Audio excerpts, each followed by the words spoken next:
देख लो वीडियो और इसको थोड़ा सा हो गया ना। हाँ स्क्रीन शुरू हो गई बस।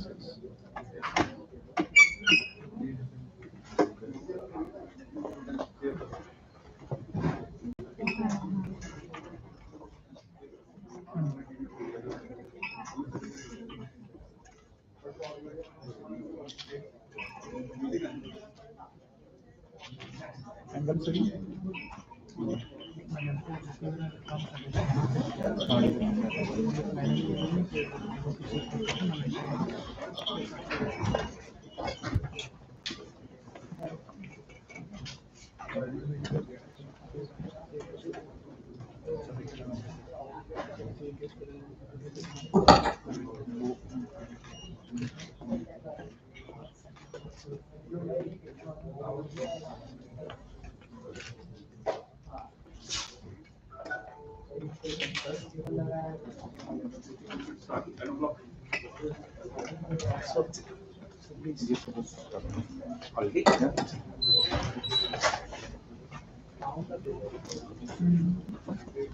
वहीं पर camera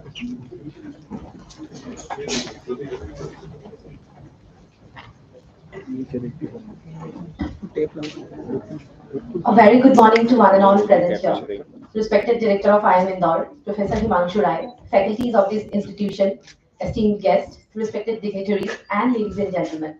A warm welcome to Anubhav, the inaugural HR Conclave hosted by the Executive Postgraduate Program student community at IIM Indore. We have gathered here today to celebrate the developments in the landscape of human resources. I am Debahuti Chakravarti, and it is my immense pleasure to be your host for this enlightening conclave. We will commence this much anticipated event with a lamp lighting ceremony, a symbolic ritual that signifies the enlightenment of intellects and dispelling the darkness of ignorance. I would like to request Professor Himanshu Rai, Director IIM Indore, Professor Saurabh Chandra, respected Chair EPGP, our esteemed panel comprising of the eminent speakers, Dr. Niharika Rai, Mr. Satish Rajaratnam, Mr. Rahul Mittal, Mr. Balaji Kumar, Ms. Rishugar, and Mr. Anirban Das to kindly step forward for the ceremonial lamp lighting. I request Mr. Sumit Saini to kindly escort our distinguished guest.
You are the guru who leads us from the ignorance to darkness.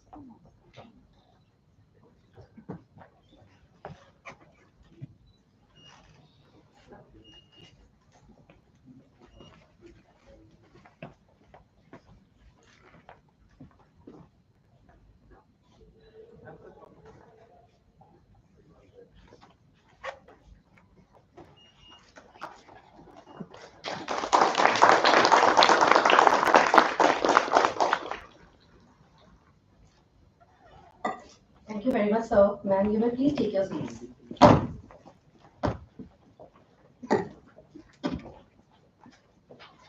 Since time immemorial, India has been a cradle for the pursuit of knowledge, where we believe in Savidya Ya Vimukte, which means knowledge is that which liberates. Knowledge is not just a tool, it is a liberation that empowers us to transcend limitation and redefine possibilities. Anubhav, which also means experience, is our endeavor towards pursuit of this emancipation, where the collective wisdom of our distinguished speakers and the vibrant energy of our audience will create an environment for transformative learning. Today, we have the immense fortune of having the august presence of Professor Himanshu Rai, the director of IIM Indore, a visionary par excellence. Professor Himanshu Rai is an accomplished leader with a trail of accolades. Under his guidance, IIM Indore secured the prestigious Triple Crown accreditation of AIM, ACSB, and EQUIS, a distinction held by only 100 institutions globally. Before having IIM Indore, Professor Rai served as a dean at SDA Bocconi, India, and taught at SDA Bocconi, Milan, IIM Lucknow, and XLRI. His illustrious corporate journey includes a pivotal role at Tata Steel, where he shaped the quality systems and communication policy. An alumnus of IIM Indore and KREC Suratkal, Professor Rai is a prolific author with bestsellers like Negotiation and co-authorship of Organizational Behavior.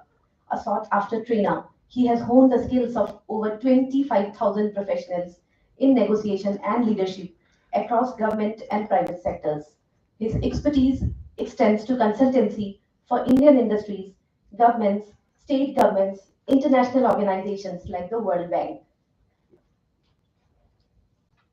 Chairperson of the boards of Indore Management Association, Durban University of Technology Business School's Advisory Board, and ESC Claremont Graduate School of Management's International Advisory Board, Professor Rai is an independent director in various companies and an advisor to startups.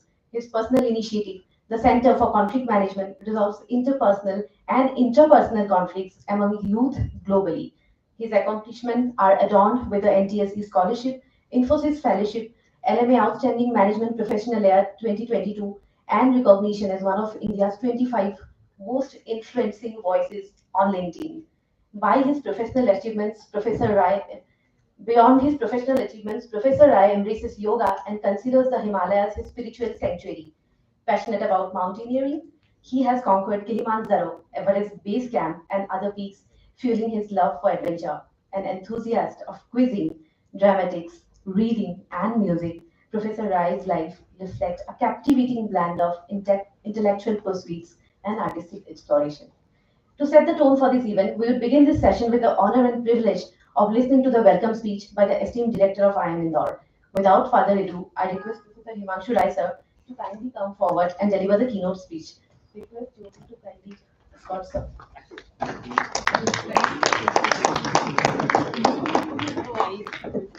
Thank you very much for that rather generous introduction. I was planning to write an autobiography, but clearly it doesn't make sense anymore because you know everything about me. So a very good morning to all of you, and thank you very much to the luminaries who are sitting over here. So, you know, every time I'm introduced, I'm expected to say a few words of wisdom. And I keep telling them I have so much wisdom only, and I've already given it away. So what the wisdom you will get is from the 6 panelists over here, and it's so good to see you, Niharika, you know, familiar faces. And this was a very apt topic on which this HR conclave is being held. Because when you look at the world today, we keep talking about the VUCA world. But what does VUCA really mean? Of course, we know that the V stands for volatility. But volatility is something which you know and which you can predict. So for example, we know that we are moving towards an autodidactic world where people are going to consume knowledge where they want. They're going to consume knowledge in terms of what they want and how they want it. When we talk about the artificial intelligence, when we talk about virtual reality, when we talk about augmented reality, we can predict. We may not be able to predict the time frame, but we can predict that these things are coming. If we talk about ChatGPT, we know that it has already come. And therefore, these are the things that we just need to manage. When we talk about uncertainty, we are talking about something that we know, but we can't predict because there is a lack of predictability about these kind of events. When we talk about the complexity, the C stands for complexity, we are talking about things that we don't know, but we can predict. A very interesting example of this I experienced when I went to Dubai last time. The geopolitical environment in some other part of the world is actually impacting something else. The real estate prices in Dubai have shot up dramatically. And the reason is the Russia-Ukraine war. Now, many of you must be wondering, how on earth are these two connected? These two are connected because the moment the Russia-Ukraine war started, the big business people, from both the countries obviously sought refuge elsewhere, outside of the countries. And what better place to seek refuge in than Dubai? And therefore, these are the people who are pumping in cash to buy real estate and park their money over there. Now, this is a situation which is complex, but yet one can predict it. And then comes the ambiguity, the A of the VUCA, which you neither know nor can you predict. And I think COVID was one such example. Because while COVID was progressing and while we saw particularly the damning second wave, we still don't know the virus. We still don't know how it was going to mutate. We still don't know what the long-term COVID effects are. And in fact, there is something very scary happening when people are actually just falling dead while doing the exercises or while being in the gym. Clearly, one of the long-term COVID impacts. And therefore, what does this VUCA world do to us? This VUCA world creates some kind of a fear. And what fear does it create? I think I'll talk about something which has become a buzzword, particularly for the younger generation today, and that is FOMO, fear of missing out. What if I miss out? What if I'm not as successful? People have started defining success vis-a-vis their peer group. So I'm sure many of you would be defining a success vis-a-vis as to how you're doing with respect to the other EPGP students, how you're doing with respect perhaps the PGP students. A lot of people in the industry start defining their success vis-a-vis other industries, vis-a-vis their compatriots within the same industry or within the same organization. I did an experiment, or rather a research, which was not really an experiment, but kind of a conjoint experiment, where I interviewed 600 people, 600 leaders from across industries. And I had only two questions for them. How do you define success? And the second was, has the meaning of success changed for you over the years? While all of them defined success in a certain way, one thing which was common to all 600, not a single exception, was that the meaning of success had changed for them over the years. And the meaning of success for them had shifted from comparing themselves with other people to comparing themselves to themselves. As to, are they doing better tomorrow as compared to today or not? Are they doing better day after tomorrow as compared to tomorrow or not? Now here, I'll give you a personal example because I found a third definition of success. Now, one of the things which was mentioned in my long introduction was that I happen to be a mountaineer. But I don't know how many of you know this, but I've had the privilege of being taught mountaineering by the very best that I can imagine, Bachendri Pal. She's my mountaineering guru, the first Indian woman to climb Everest. And I still remember, early on, I used to be very competitive, just about everything. I always wanted to come first in everything that I did. And even when it came to mountaineering, I wanted to be the first person to reach the next camp. And I still remember this was my third, fourth expedition. And again, third to fourth day, we had done a grueling 7-hour trek. And again, I was the first person to actually reach there. And I was waiting there with a smug look on my face, waiting for the others to join me. This was like a large group of about 20-odd people. Now, Bachendri came in with the rest of the bunch. And she said, Himanshu, tell me one thing. Why do you come to the Himalayas every year? So I was like, Bachendri, what do you mean? You know I love the Himalayas. You know I love nature. My name is Himanshu. Himkanshu mein. I belong here. She said, really? Tell me one thing. Today in our trek, we came across several waterfalls. How many waterfalls did we cross? I said, I do remember waterfalls, but I can't recall how many. She said, we saw several colors and varieties of buttercups. Now, buttercups are these tiny, tenacious flowers in the Himalayan region, and they come in multiple colors, blue, red, yellow, orange, white, etc., and extremely tenacious. So even if it is snowed over, the moment the snow melts, the first thing that comes out are these buttercups. And I told her, I do remember seeing buttercups, but for the love of my life, I can't recall what all colors. And she said, Himanshu, you still say you come here for nature.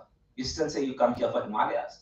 And I realized to my horror that I was so obsessed about reaching the top that I had completely stopped enjoying the journey to the top itself, or the journey to the next destination itself.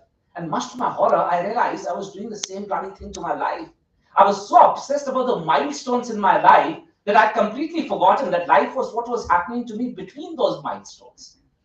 And therefore, ladies and gentlemen, please remember, success lies in your journey. Success lies in the here and now. What are you feeling in the here and now? What are you doing in the here and now?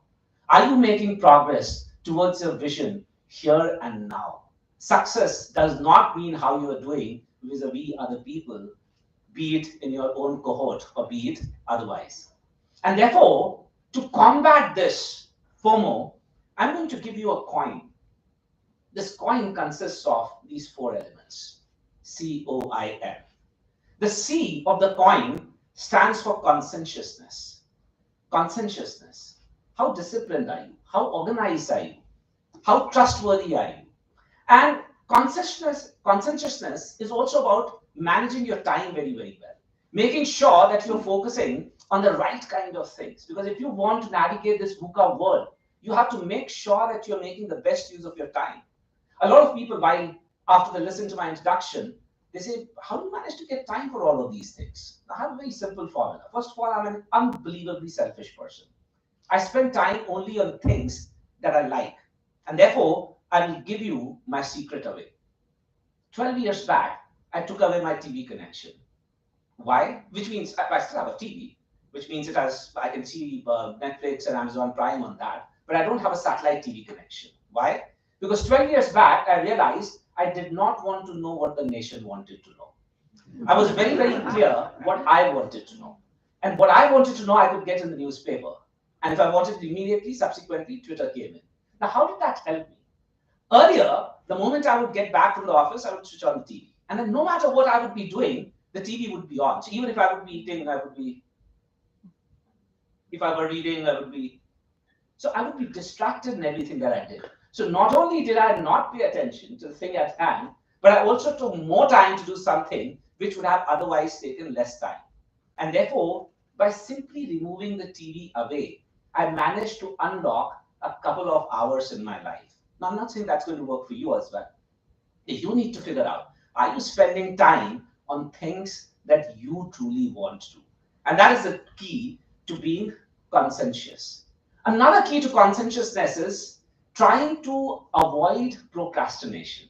We want to do everything good, but we want to do it tomorrow. I'll start exercising, but tomorrow. Today, of course, I have the summit, etc. Abhi to Anubhav karna hai.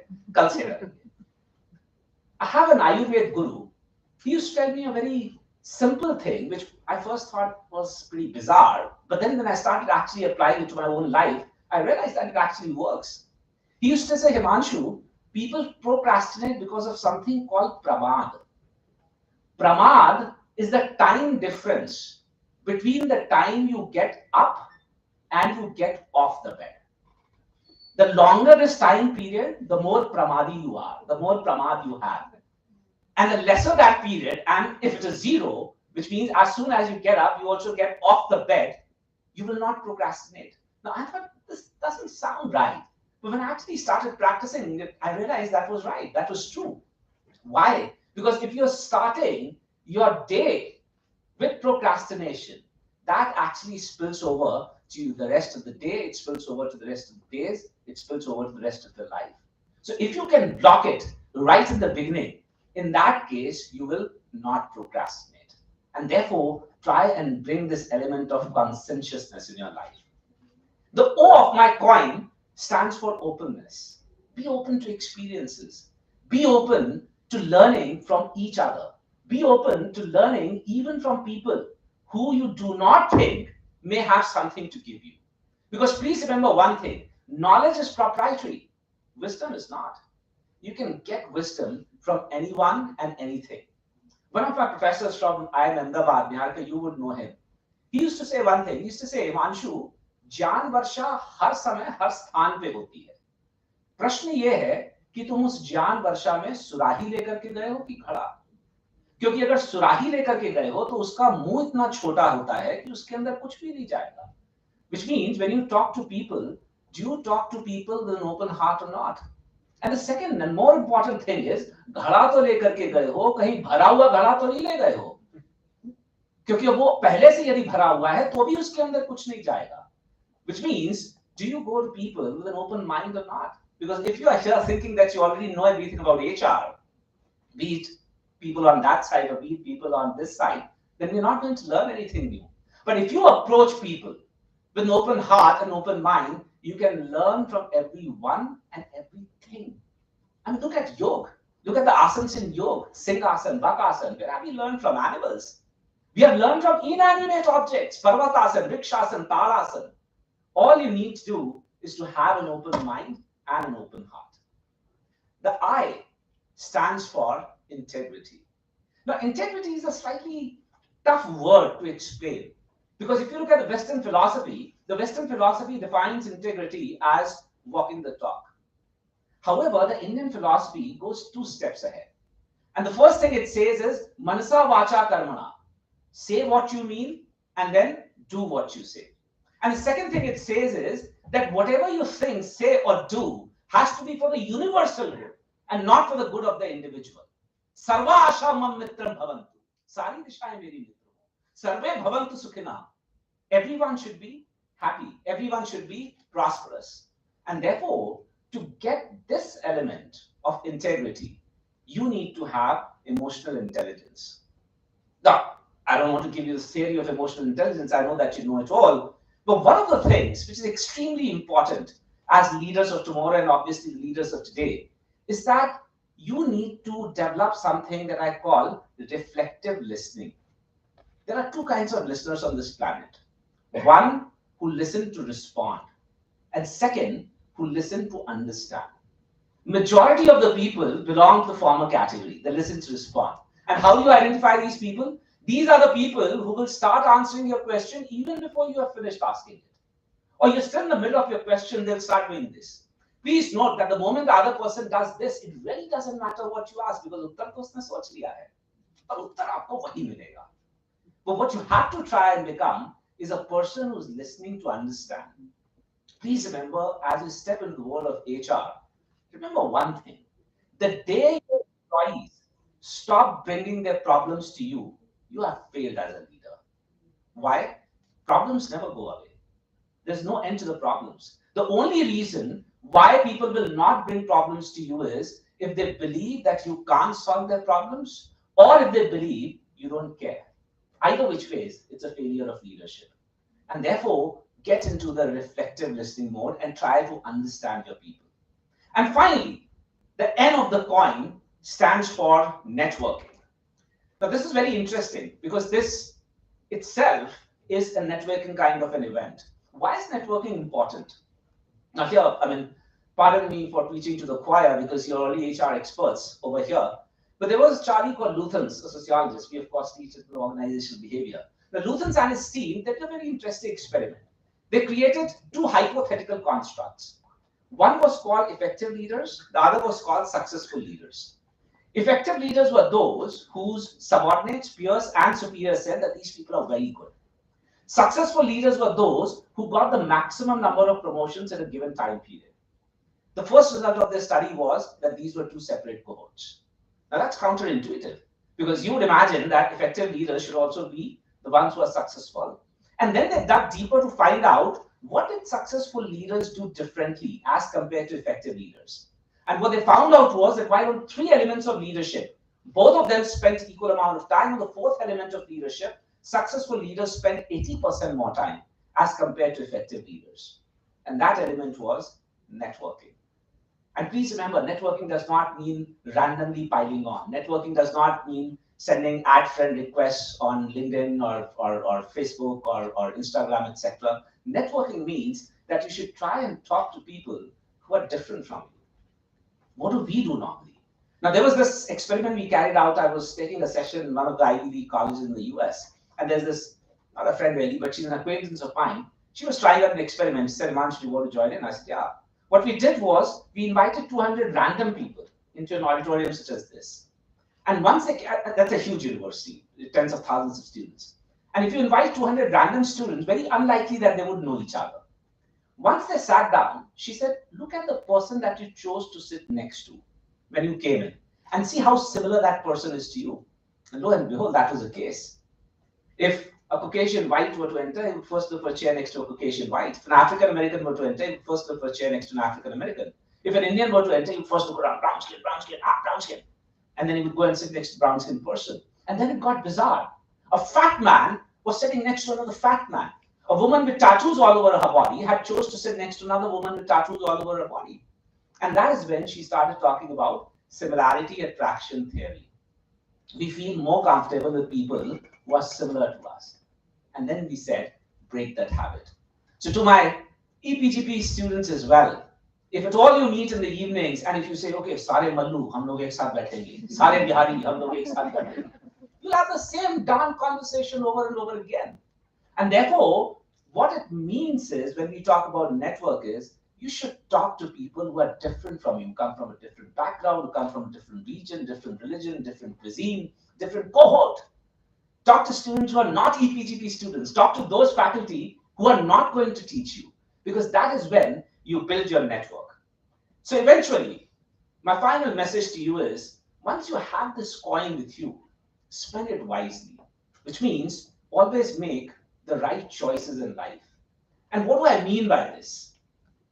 I keep telling people that there are some very simple choices that we make in our lives, and if we make them right, we will make sure that we live a life which is not just about achievement, but which is also about fulfillment.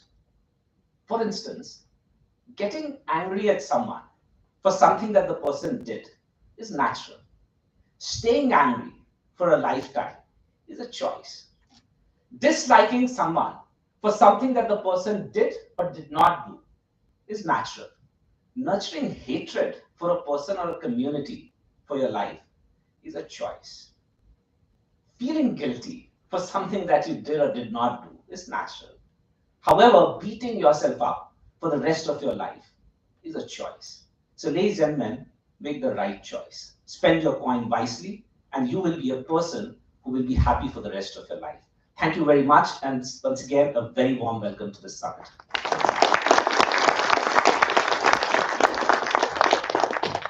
Thank you very much, sir, for your insightful words of wisdom. I now request Ms. Jyoti Pirivali to kindly accompany the director and the EPGP chair to their designated seats down the stage. Request Professor Ranjit Nambutri to kindly stay back on the stage, please.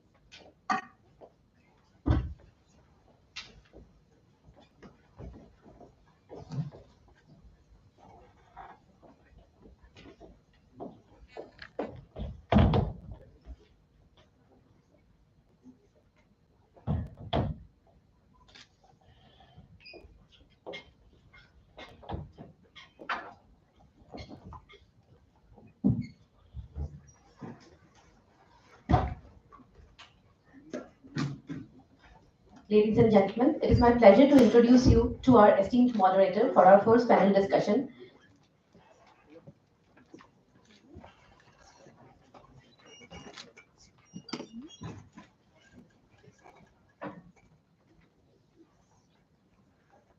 Professor.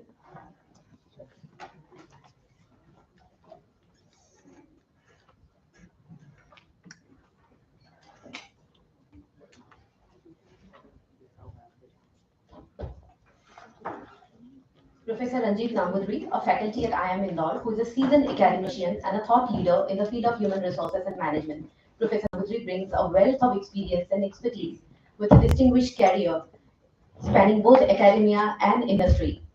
He has been a guiding force in shaping the minds of future leaders. His deep insights into organizational behavior, leadership dynamics, and strategic human resource management have illuminated the paths of countless students and professionals alike. We will shortly begin with our first panel discussion for today's event.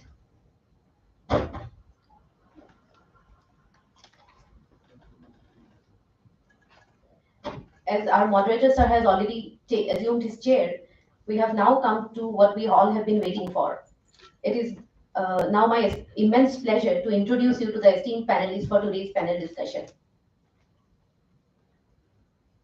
Today we have with us Dr. Niharika Rai, Group HR Head at Thermix Limited. With a distinguished career marked by strategic HR innovations, she has played a pivotal role in shaping leadership strategies that drive growth and innovation within the process and energy sector. Her expertise and insights continue to inspire the HR landscape of this country. We are proud to be joined by Mr. Satish Rajaratnam, Senior Vice President, Human Resources at Emphasis, an HR leader with over 25 years of global experience across multiple industry verticals and proven expertise in strategizing and transforming businesses through human capital strategy, organizational transformation, and coaching. He is a Forbes Top 30 Talent Leader 2023 and is renowned for his adeptness in cultivating leadership and leveraging HR strategies that navigate the challenges of the dynamic IT industry. We also have with us Mr. Rahul Mittal, Head of Strategy for Emerging Markets at Dr. Reddy's Laboratories. With a wealth of experience, he showcases strategic acumen that has contributed to the growth and success of TRL, making him a prominent figure in the corporate landscape with a focus on strategy and long range planning, go to market strategies, and operational transformation. I would now like to request our esteemed speakers to kindly come up to the stage.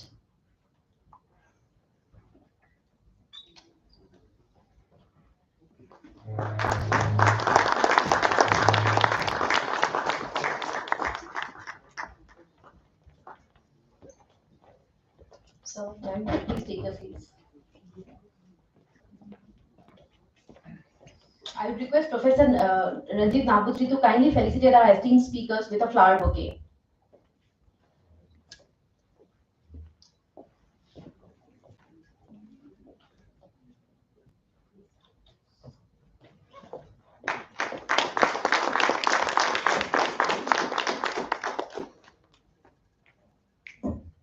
With this, we will now straightway move to the first panel discussion of today's event.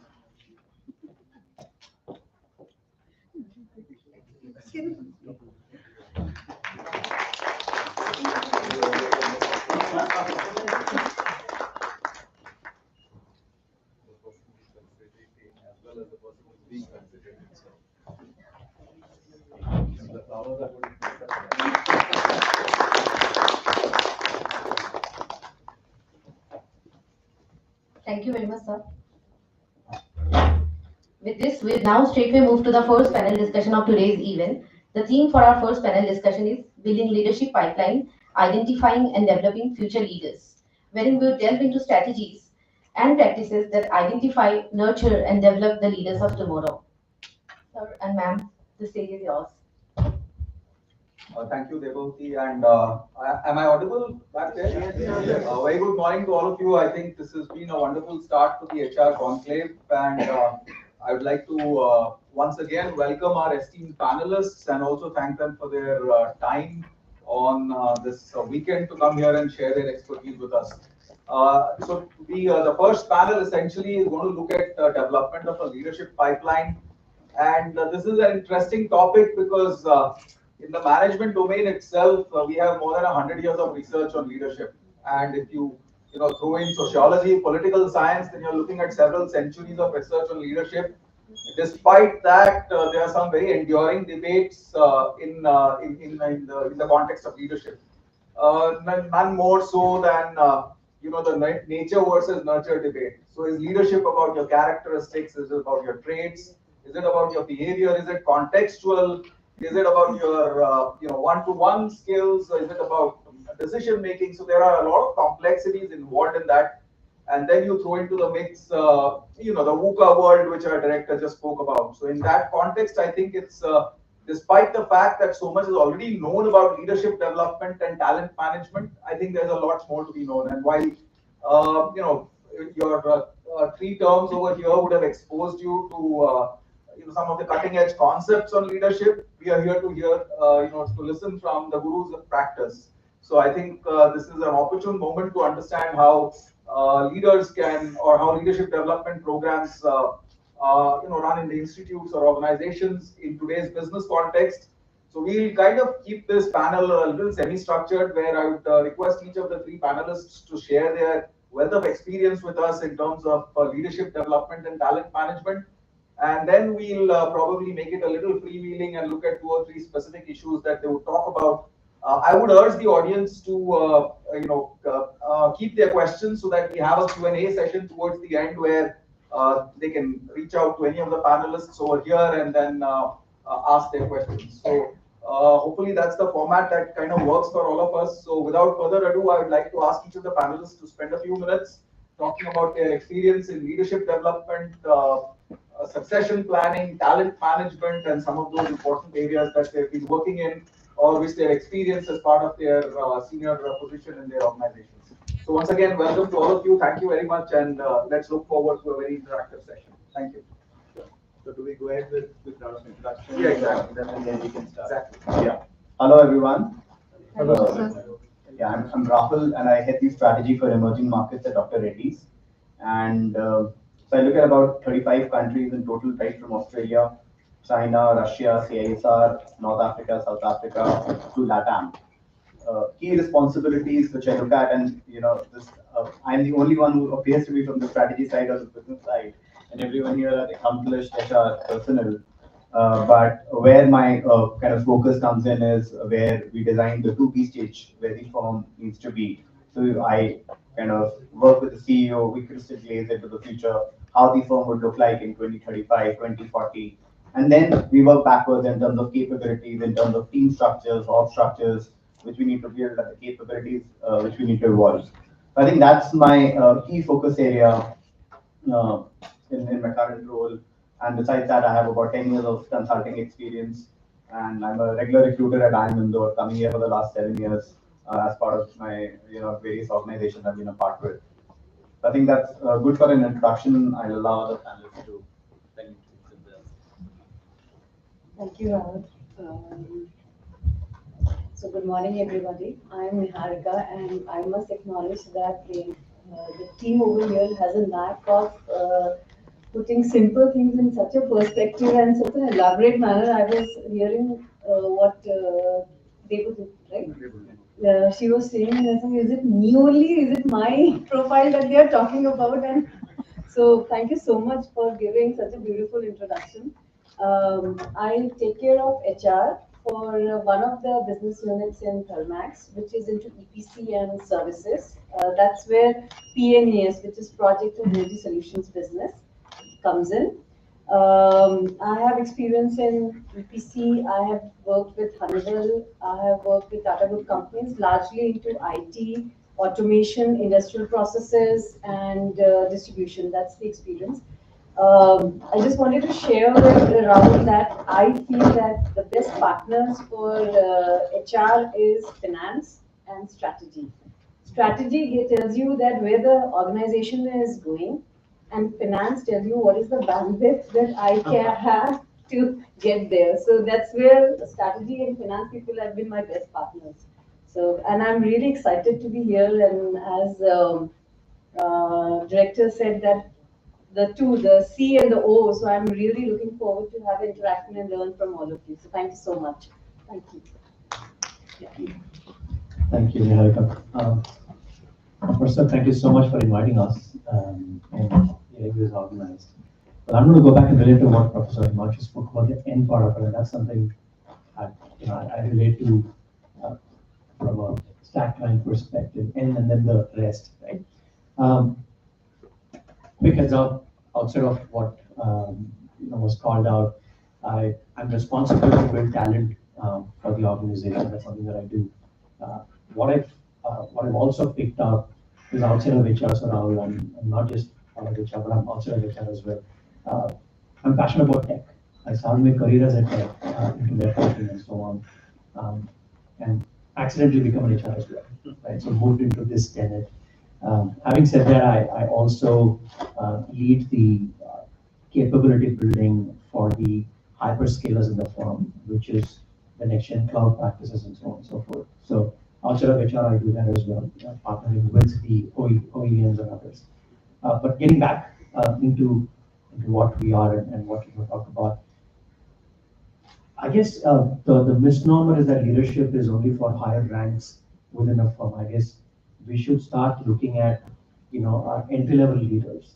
Right? We hired from Indore as well to follow an entry-level leadership program that we do.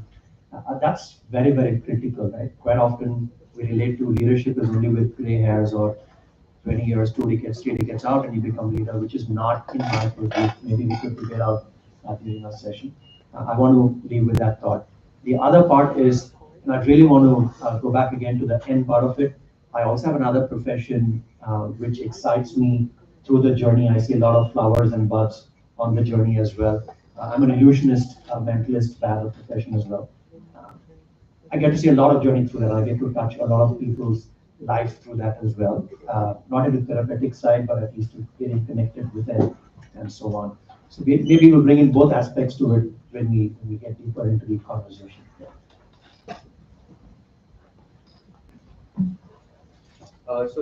Thank you very much. I think we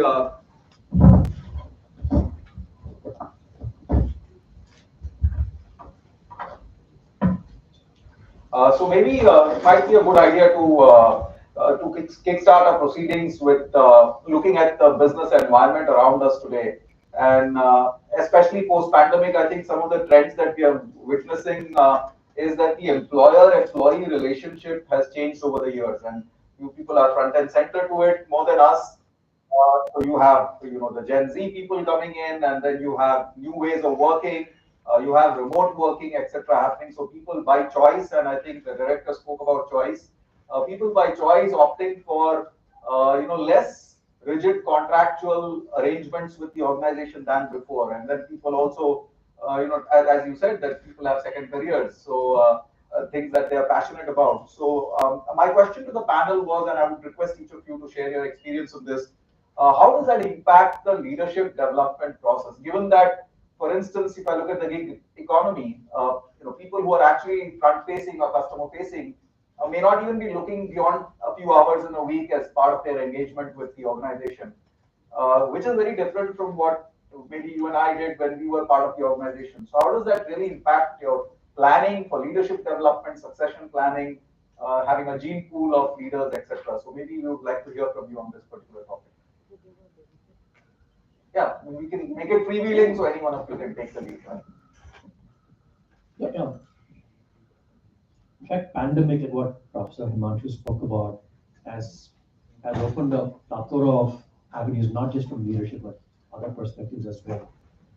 Growth mindset, resilience, all that he spoke about, the VUCA word and the coin. If you look at it, different paradigm that we've seen in the last 2-3 years. Yeah. Gig, as we talk as much about gig coming in, it's not that we've seen in our industry, at least from an IT perspective. Yes, we still have contingent workforce. I guess that's totally different from a gig workforce.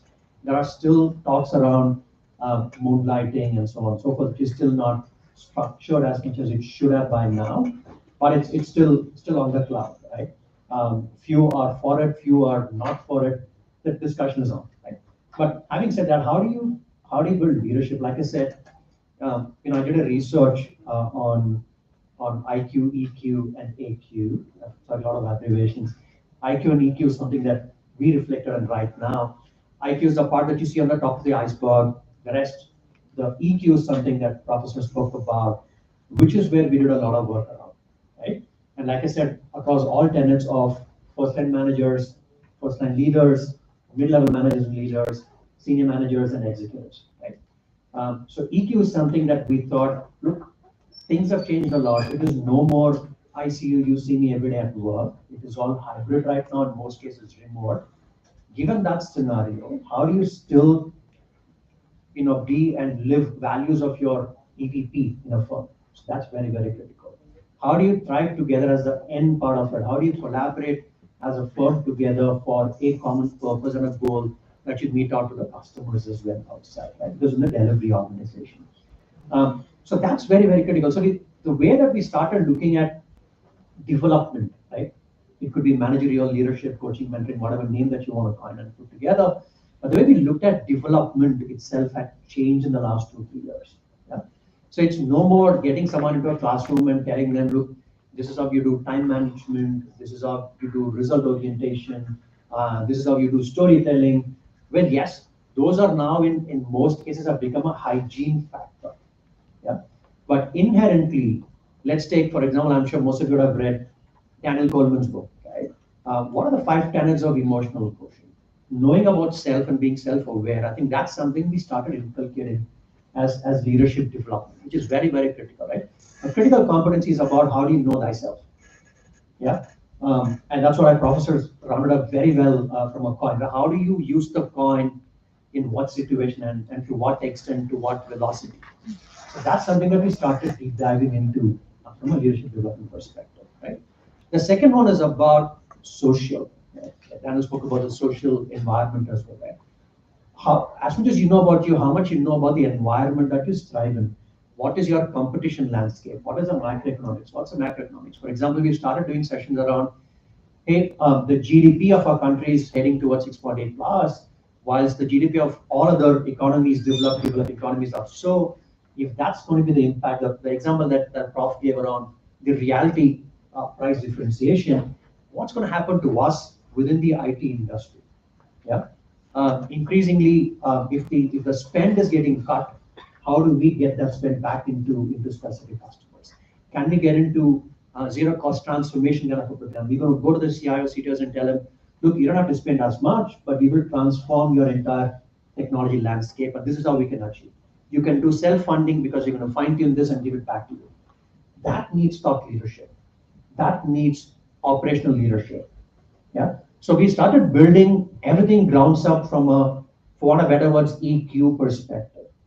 Yeah. And we picked up the 5 tenets of Daniel and said, look, self, social, right? And then the regulatory part of it, right? Self-regulation. How can you bring in integrity? The I part of it he spoke. But if you look at all of the 5 tenets, he got down into coin, right? In other words, how do you bring in your integrity, your ability, you following organizational structures, patterns, procedures, then as a leader, right? Because that is very, very critical. Just because you want to get to a customer doesn't mean that you have to break the rules, not the book per se, but then break the rules and jump off the procedures and then get things done. It is still going to impact as a firm from an integrity standpoint. So how do you do that? The 4th and the 5th tenet are very, very critical. We still do a lot of programs for senior leaders as well, execs as well around it. One is about empathy. The quest of getting things done because a customer has put a timeline and said, look, your velocity is this, your feature development or Scrum output should be this in the next 1-2 months. Get this done no matter what. How many of us stand up and tell our managers saying, this cannot be done in 5 days. This cannot be done in the stipulated time. This needs more days, or I can get this done in 3 days. We don't do that. Quite often, we cannot check, hey, this has been given down as a target, and we have to go behind it, right? So we've started nurturing around say no if it's a no, right? The reflective hearing that Professor spoke about, it's the same thing, right? Try to be responsive, right? One is hearing out, the other one is being responsive. So the behavior of saying no has started coming in right now. Unfortunately, it's now been termed as a millennial word, saying, hey, they will come back and say no, but it's not. But to me, I love millennials and Gen Zs. We're going to talk about that as well.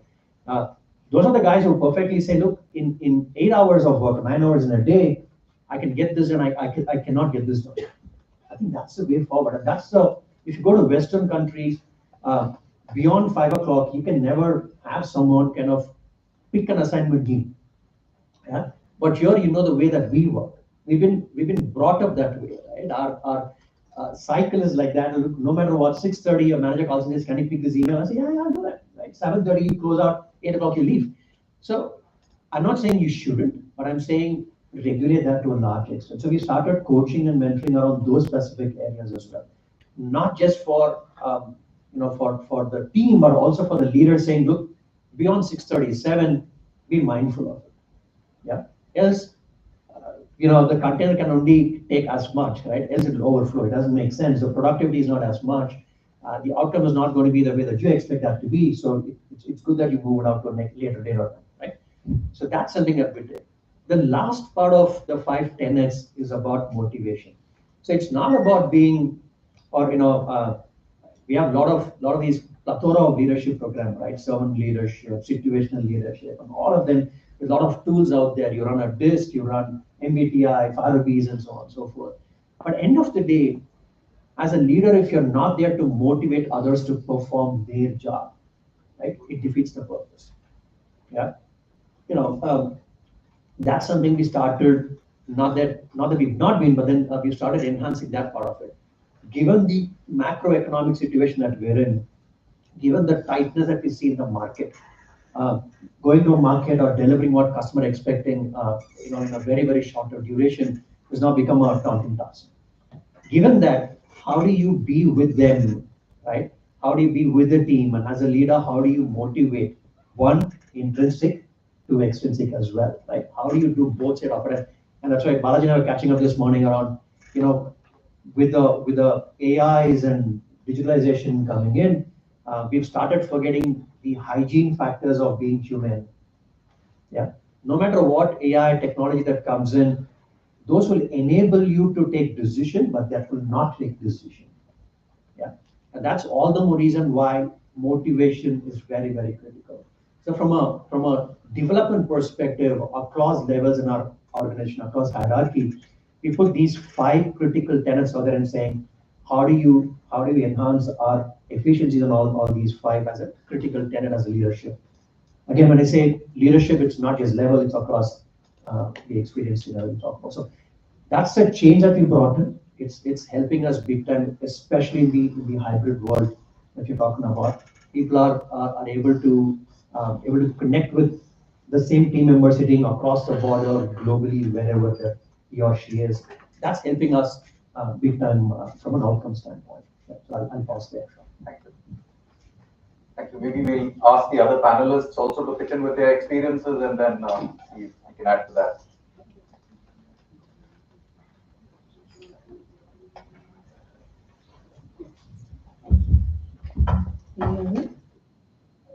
So I think, thank you, Patricia. It was really wonderful what you encapsulated the entire piece into those 5 tenets of ethics.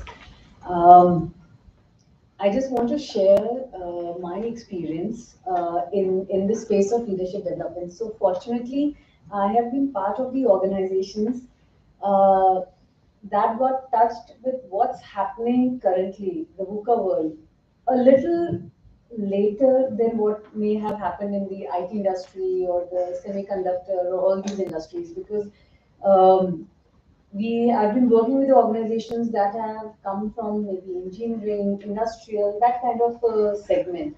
But multiple organization experience, I think in my experience, the key to leadership development is mindset and culture. That's the basic thing that I feel is required for leadership development in an organization. The context may change, the VUCA world and the various aspects of VUCA world will change, but as that changes, the commitment, the mindset, the culture and commitment of managers and leaders are key for any leadership development, any succession planning, right? In the current context, I think one other ingredient of leadership development is self-determination. So in my organization or in my previous organizations, we have these Gen Zs, millennials coming in, and then we have people who have been working for 25 years, 30 years in the organization, looking at leadership at a particular way, and their perspective is that the way we have developed and become leaders right now, that's the way it needs to be.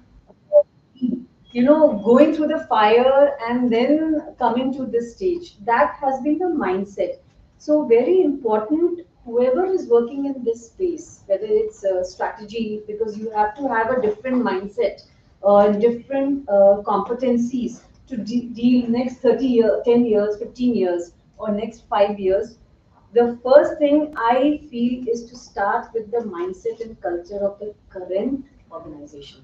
Because if that is being put right, the rest of the things becomes easy. Because as an HR, I would not be everywhere, or my team would not be everywhere to drive leadership. And leadership development happens on a daily basis.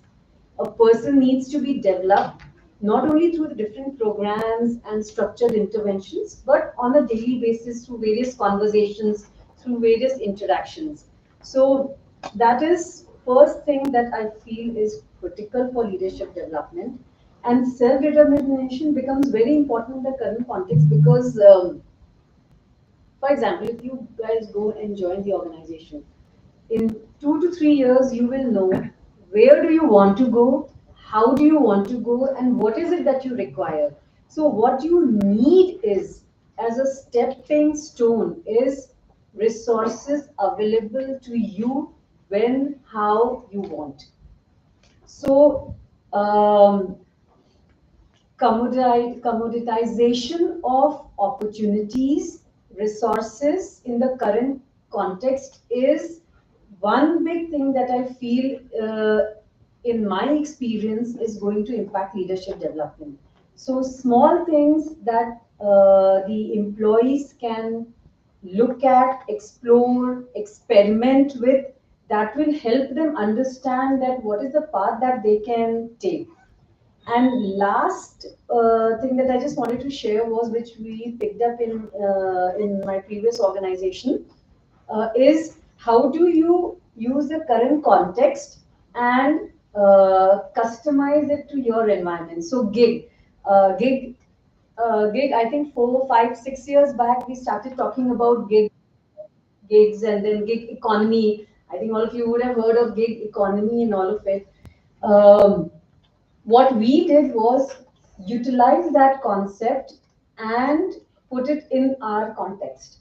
So ours is as I said, big organization, industrial organization, and how do we test people that who would be the leader? Because one big thing, if you do the leadership search and talk to people, is that we develop 100 people, but at the time when we really want to put them in a situation where they have to take that leadership, lot of discussions happen whether that person is ready, not ready. So putting them through the program is one good aspect of leadership development. But does that provide the right capabilities, right competencies, ability to deal with stress or the market? A lot of things come in place, and then the questions start being asked that whether that person is just right to take that leadership mantle or that. So what we did was we used that gig concept and we created a gig marketplace in our organization. And currently, I think it is possible because all the tools that we have. So all your ATS tools. I'm not propagating any tool, but all your recruitment platforms, they are coming up with this AI based and generative competencies where you can put gigs. And what is gigs? Gigs are simple projects that we had floated in the organization where anybody can do it from anywhere. So we leverage the gig, we leverage that was the pandemic time, we leverage people working from homes. Pandemic also helped us break barriers of boundaries, geographies, locations, cities, countries. So we use that as floating projects, and we took the, what would I say? What would I say? The agreement or the mindset or involvement of the manager, saying that you have work, you have projects, you are looking for people. Why don't you float your work in the market, in organizational market, gig marketplace, and get things done? So why I gave this example is that whatever your organization is, the current context always provides you opportunity to customize what's happening around you to leverage in your organization. And gig worked very well. We could test out people. Finance guy was working in strategy guy was working in HR person working in sales, person working in IT person working in different this thing, and we could test out people. And actually that gave us a pool for people whom we could move into geographies, functions, businesses. So to me, if I can summarize this entire big monologue, is that mindset, commitment of leaders, self-determination, because we also gave the aspect of self-determination, especially for the current context, and leveraging what is happening around in your environment to customize it to your organization. Thank you. Thank you. Thank you. We hear from Dr. Yeah. So very interesting insights from the panel. So I'll probably give you a different view in terms of hello. Yes. Yeah. In terms of how we've looked at it more from an execution viewpoint. So I'll structure this answer in two ways in terms of how we look when we talk about leadership in this dynamic world, how some of these organizations, such as the ones I've worked in, are looking at uh, building this leadership pipeline. The second is what we are doing and what we want to accomplish. So the first thing is how do we look at leadership in this current context? And again, my response is going to be more from a commercial side, more front-ending roles. Again, I come from a pharmaceutical background. This would be people who are essentially involved in not probably in manufacturing of drugs, but everything after this in the value chain. So post-plant, you need to commercialize the product, you need to take it to the market. There are multiple commercial teams. There is marketing, medical, sales, strategy, finance. I think that's where my response is kind of more going to be pointed to. So from a leadership perspective, what we kind of focus on is look at top down and bottom up. And that's very clear. So where the money is going to come from, we kind of chart out the entire value chain. And you can look at, identify which are the roles which actually make a difference. And this could cut across hierarchies. So what we look is where does value reside? Where does future potential reside? And this could be at a lower level. It could be, a person who is managing a particular part of a supply chain. It could be a alliance manager somewhere, or it could be anyone. So I identify what are those roles which are going to be critical, where significant value gets ascribed in the future, and therefore those are the roles and what. So we cannot go wrong over there on the big meaty roles. So first is identification of value, where it will be, what are the skill sets required, and then we do not want to fill people to those roles. We want right people stepping in, or people need to be trained. So I think that's the first big thing which we do in most of our major markets is to identify those critical aspect areas, and that's the first part. And then kind of create job cards. We get the right skill sets, and we train people, or we get talent from outside. That's a separate thing. The second thing what we do is so this is top down. The bottom up thing that we do is we look at leaders internally, and that kind of comes from more of a middle management thing because they do two things. One is as a leadership, they need to demonstrate well in the current roles in 5 years succession planning to senior leadership roles. So that's something again we run with one of the leading consulting firms, one of the top three, where I think the focus is a lot about authenticity. So most of the programs who go through this what we structure. So you and I can never be different. Our value systems are different. The environment we were brought up is different. While there be VUCA, there be market dynamics and everything, but we all bring a different flavor, right? And that cannot be standardized. That cannot be a commodity. So what we want is how do we bring out an authentic self? Who does Rahul stand for? What do I value? Do I really, what are my value drivers? What is my life story? So I think some of these leadership programs are getting very, very deep in trying to truly help you understand who you are, what you want to do, where exactly can you go and move the needle. I think that's where in some of my current, at least in my current organization, we focus in identifying your true self, mapping it to the skill set, and then developing you as an individual in the gap areas. Because if you can't be you don't know your gray areas, you're not getting to the basic self, then you cannot be a great leader if you're not a great human being. So I think it's more about understanding yourself, plugging those gaps, and getting you ready. The second thing which we do in some of these programs is the general management skills. Because the way many of these careers are progressing, they're quite linear in the early stages. So I've largely done, say, finance and strategy for about 15 years of my life. Very limited exposure to general management, to sales, or to say human resources, or the human side of managing large teams. And really that becomes a handicap in going forward. And this is what many of you will realize. So they might be techies who've done 10 years of coding, but when it comes to M&A, deep preparation, or managing large teams, there could be issues over there. So I think that's where there is a lot of focus in making all-rounded skills. So, for instance, with my current firm, there is a very strong policy of job rotation. So every 2 years, 2.5 years, people get as Niharika. As Niharika pointed out, that even in her firm, there are immense opportunities of job rotation. I think this is what we also do. So there's an opportunity for me to also go and work in HR, for instance, or spend a few years in front ending in a country role, driving commercial operations. I think that again will be a need of the hour as while our current, there is a huge, the economy would, at least in the early stages, reward you significantly for your technical skills. Suddenly there's going to be a curve where you need general management skills and people are not prepared. So I think that robustness, roundness comes, and that's where there's a lot of incentive to have those all-rounded skills for job rotations, for international assignments, to explore across functions, and that's one key area to be an all-rounded individual in current times. Sure, thank you. So I think these have been wonderful insights from all three panelists. I have one more question for the panel before we leave it to the audience for for questions that they may have. So I wanted to share a very recent experience. A couple of days back, I was having a conversation with an L&D manager of a client organization, and we were designing a training program for their mid-level leaders. I mean, not really the senior management, but people who are handling a portfolio which had a team of about 8 to about 20 people reporting to them.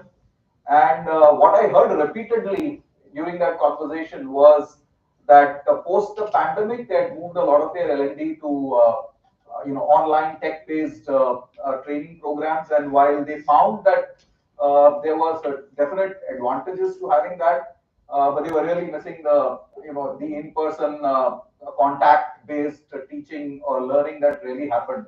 So my specific question to the panel is, where do you see the role of technology when it comes to leadership development? I mean, we know that it works, but we also know that there are limitations. So how do we make the best of both worlds while leveraging technology and for this critical HR function, or I would say strategic function of leadership development?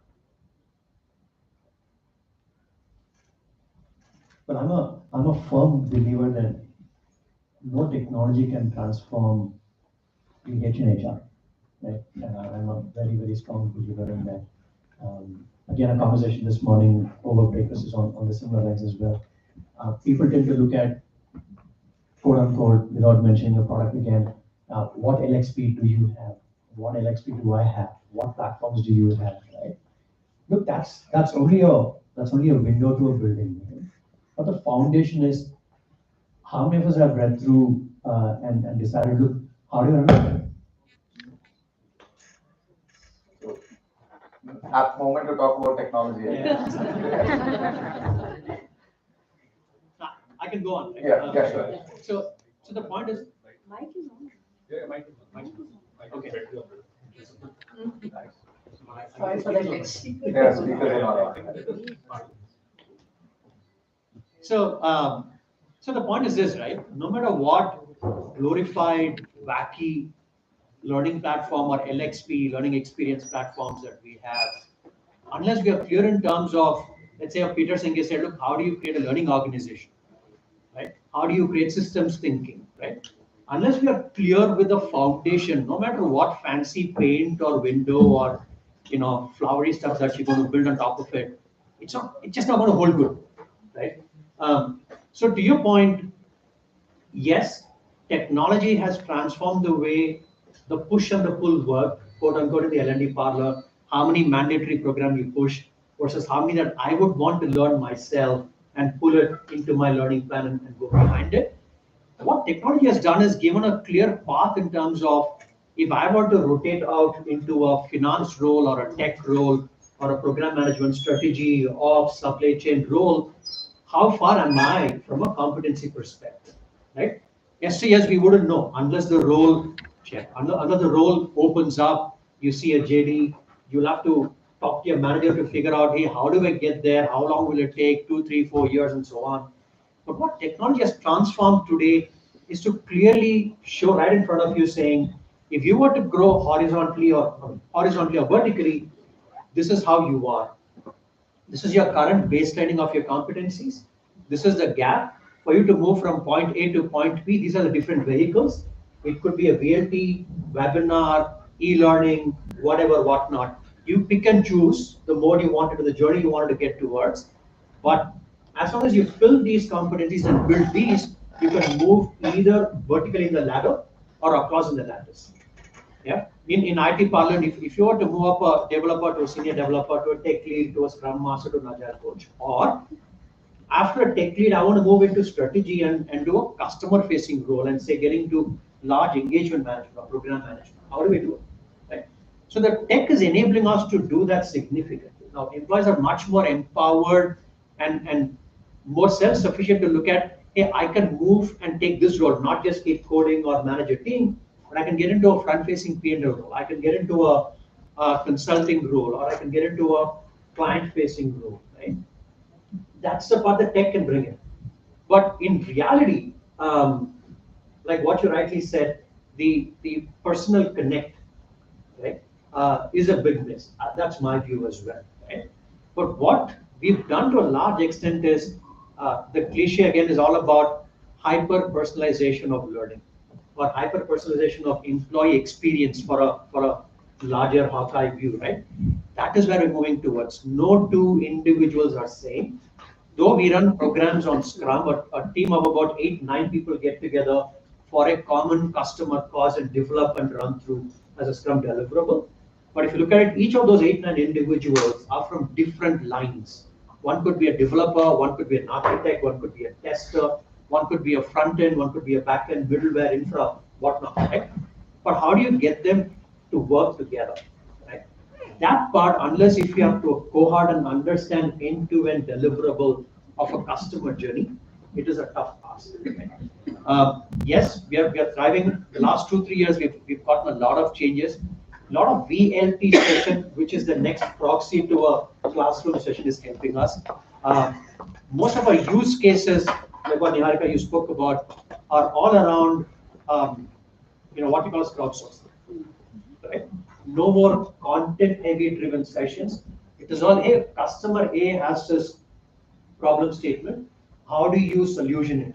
So that's the VLT that we run through. So that's more or less getting closer towards the in-person cohort deliverable person. So people tend to think, yeah, I'm sitting here, I have a EST, PST, IST, MENA time zone. How do we resolve the situation together? Right? How can we make that seamless from an IT deliverable standpoint? This makes them think. Yes, the backbone is technology that's enabling to do it. But if you look at it from a learning standpoint, we put them all into the same VLT session, right? Instructor-led sessions out there, and we run this through. Yeah? So that's the closest supplement that we could think of outside of a classroom session. It's working well.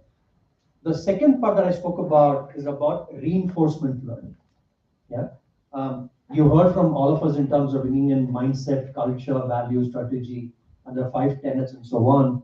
How do you reinforce this learning? It's not just about attending day one induction and saying, I know the company's DNA, EVP, and so on. It shouldn't be just a plaque in the wall, right? But how do you live, walk, talk, right? That is very, very critical. How, like what Professor said, how do you traverse the journey and still remember every tenet of the journey as well?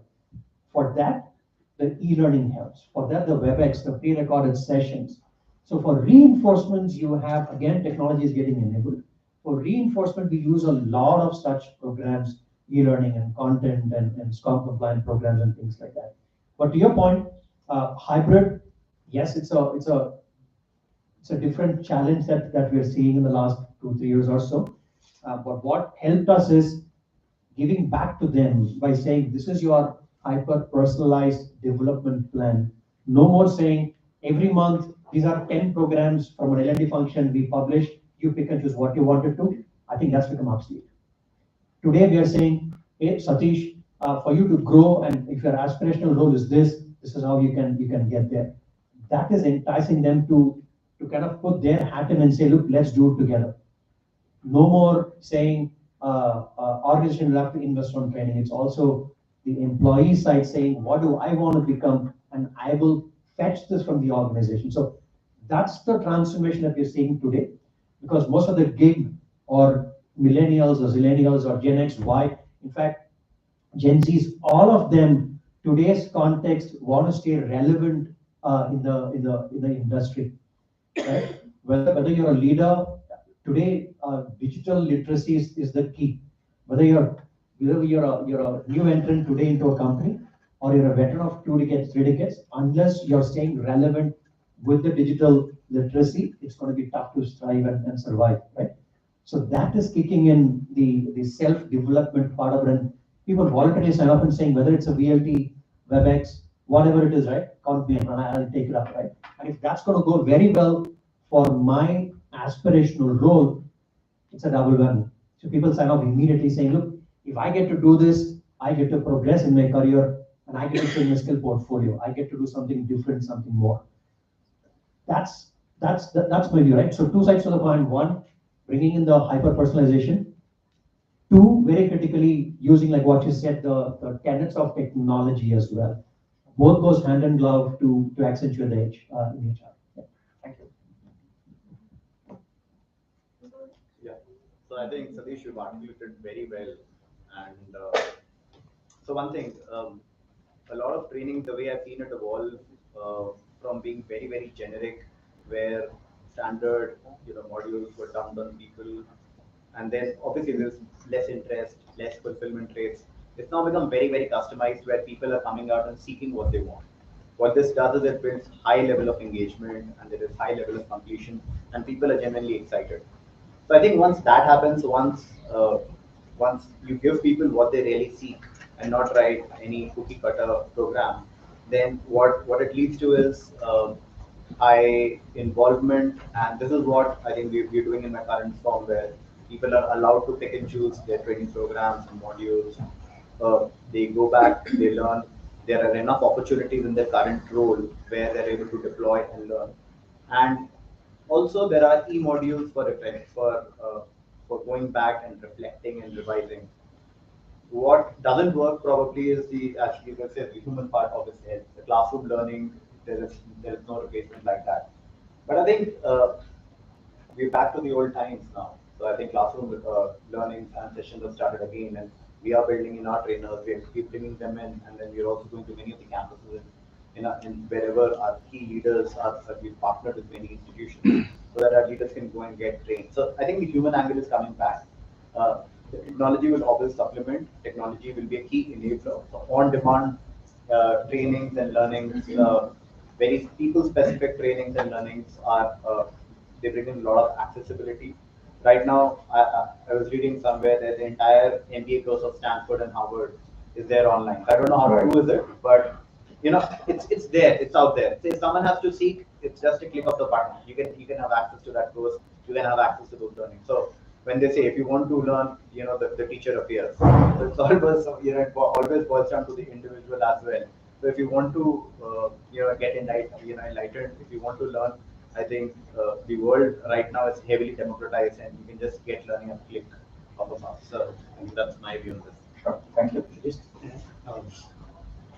Sorry, getting into whole book of thoughts with the gray area, right? We've started implementing what most of us in the HR fraternity would know of the 70-20-10, which is happening right now, right? Learning is no more classroom training or VLT irrespective, unless it's immersive and you have an action learning out of it. Today, that's what's happening. We went step ahead from what Rahul had also said. It's not just about learning. Once you learn, we have a model, like you said, an internal Uberization model. You can monetize your skill as well. So that excites our employees to say, look, it's not just about investing on my skill development, but I get to experiment or get my hands on into a crowdsourcing program, and I get monetized for that as well, right? So both the different modalities of it is really helping us drive development and making it self-sustainable over a period of time. It's not just, like what Rahul said, it's not just about putting out content out there and saying read it and come back types, right? It's one, getting the reading done, two, getting your certification done, three, we give you a space where you can experiment as a marketplace, put your skill to best use so that we know that you're utilizing all the learning that you've done.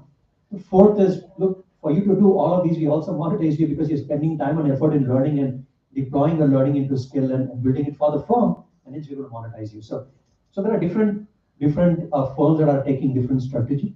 This is working wonders for us right now, and that's why the fill rate or the learning completion and all of those are at its peak right now, though it's not classroom to a large extent. Just to add to what Rahul and Satish shared, technology has helped us penetrate, increase the reach, break the boundaries, And when we are looking at technology and all the platforms, all aspects of technology, it helped us create a hierarchy of learnings for us. So, for example, all the compliances, all the mandatory, all the regulatory, all the technical skills that is required vis-a-vis role and experience and all of it, that is available for the employees across, and they can go out